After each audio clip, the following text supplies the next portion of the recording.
Hello everyone, welcome to Hill Street. Today's story is, there's an ocean in the middle of the staircase. If you end up enjoying this story, please leave a like. If you enjoy hearing stories from me, please subscribe. Let me know how I'm doing in the comments. Now, let's get into this nightmare. I've worked construction and house renovation for 30 years. And people always ask me if I've seen any of the weird things they've heard happen on construction sites. Unless I'm trying to wind them up, I always tell them the truth. Construction sites are dull most days, and incredibly dull the rest. After last week though, that's not the truth anymore. Not that it matters, but I'm not sure I'll ever step into a building again, let alone a construction site. It was a standard renovation site, as you could imagine. The kind of one used as examples in the first few weeks of training. The ones your instructors always talk about, saying there's no site as straightforward as this in real life. And because it was the end of the week, and so straightforward, maybe we cut a few edges here and there with the safety. I was working downstairs, stripping off the 5 layers of ugly paint and misaligned wallpaper, while Frederick and Taffy, oh Lord, it pains me to write his name, were upstairs working on the staircase and bedroom hallways. At the time, I thought the salt smell in my nose was coming from the plaster I was exposing, but now I know better.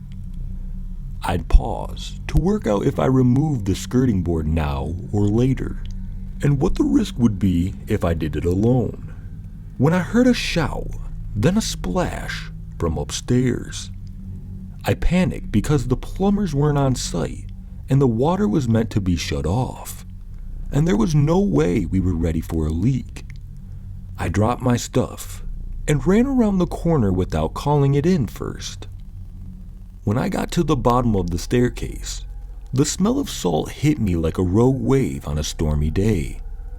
Frederick was at the top of the stairs, lying flat on his stomach, reaching down, staring hard at one step in particular. I started up towards him. "Stop!" came his voice. I didn't think he'd notice me. He was so intent on that cursed step.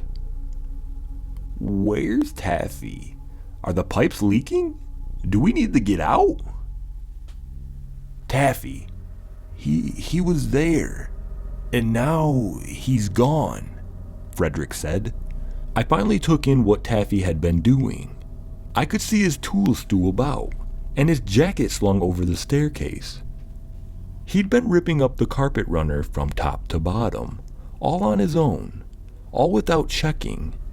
But then, something happened about halfway down. The running was intact below that point, and I could see darkened patches of wood on the final uncovered stair. I took one step up. "For the love of God, stop! He's in the stair." And just at that moment, as if summoned by Frederick's yell, a wave of water splashed out of the step. It didn't pour down from the stair above, or leak from the roof. I know what I saw. It came up from the step. The smell of salt was now overpowering. "Taffy fell into that? We've got to get him out." Taffy stepped in that. He pulled back the carpet, and then I saw him. I saw him look into it, and he just took one step in, and he was gone. Another wave splashed, this time higher, and the water came down and soaked into the carpet below it. "Frederick, you've got your safety rope, right? Throw it down in there.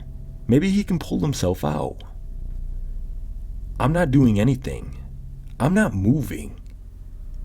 He's dying in there. Get him a rope. Pull him out." Another splash. "No way. He saved your life when you were about to drill through that live wire, and now you let him die?" "No." Splash. "You want to tell Gertrude?" Tell little Taffy Jr.? Screw you. It was low. I knew it was low, but it worked. He grabbed his rope attached to his belt, unclipped it from the wall anchor point behind him, and threw it down towards the stair. I thought he missed at first, but then it slid off the step above it, dropped down into the water, and a wave came out. I swear, I'm not lying. It grabbed the rope and pulled. The rope went tight, and before I could yell, it was dragged entirely into the step. But that bastard Frederick had unclipped himself before he threw the rope, and he watched it sail through his fingers and disappear. Don't look at me like that, man. I wasn't going to die like him. He's already gone. If I could have, I would have run up the step to get him myself, but there was no way of making it past that thing. Splash. There was no need for revenge though, for that splash sent water dripping up the staircase, up to Frederick. And it grabbed him and pulled him in, and he was gone. I was done, and so forgetting all safety rules, I ran out of the house, into my truck. I don't remember that drive home. I must have collapsed, because then I woke, and I found myself upstairs in my office, drenched in sweat.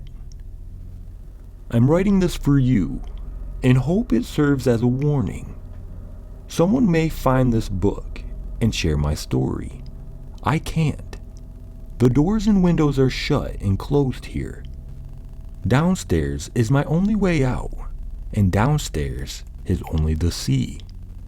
I've been here for 20 days, and the water has run out.